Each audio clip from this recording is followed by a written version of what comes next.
أهلا بحضراتكم. كلامنا النهاردة عن كل اللي بيحب ياكل الفول في وجبة الإفطار. الحقيقة هي وجبة مغذية تنفع أطفالنا في قبل الدراسة.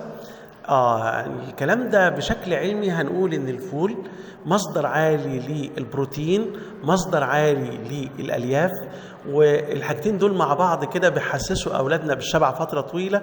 وكمان البروتين وهرمونات السعادة والحفاظ على المود بتاع أولادنا وعلينا مهم جدا بوجبة فيها فول صباحا، لكن بقدر يتفق مع عمرنا ووزننا.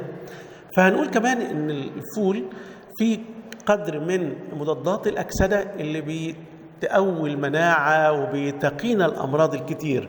لكن لو قلنا بقى الفول إنه بيحسن الهضم فعلا، ليه؟ لأن الألياف اللي موجودة في الفول بتساعد على حركة الأكل داخل الجهاز الهضمي، بيبقى بشكل سلس ومنتظم ويساعد على عملية إخراج سهلة. طيب الحقيقة ان الفول كمان تناوله بيساعد على انه يقلل الكوليسترول ويظبط ضغط الدم. طب ليه الكلام ده؟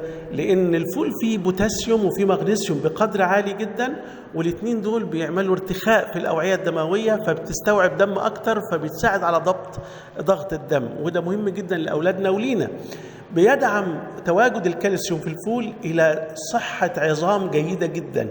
وكمان كمية الكربوهيدرات اللي موجودة في الفول بتبقى كربوهيدرات معقدة بتحسن الذاكرة وبتزود تركيزنا وتركيز أولادنا. لكن كمان الألياف اللي احنا قلنا عليها والبروتين اللي قلنا عليهم انه غني الفول بيهم بيدي إحساس بالشبع فترة طويلة وبيقلل وزننا، مش بيخلي وزننا يزيد إلا إذا عملنا بعض الحاجات اللي هنقول عليها. كمان الفول غني بالحديد، وده بيكافح فقر الدم. الناس اللي مش عايزه يبقى عندها انيميا، الحقيقه مهم جدا تناول الفول خلال يومها. كمان بالنسبه للحوامل وجود حمض اسمه الفوليك اسيد مهم جدا للحوامل، لانه بيجنب العيوب الخلقيه او الخلقيه للاطفال لدى الاجنه. فتناول الفول الحوامل برضه مهم، بس بقدر برضه مش كبير. كل اللي هنقوله ده اعمل الفول ازاي بقى؟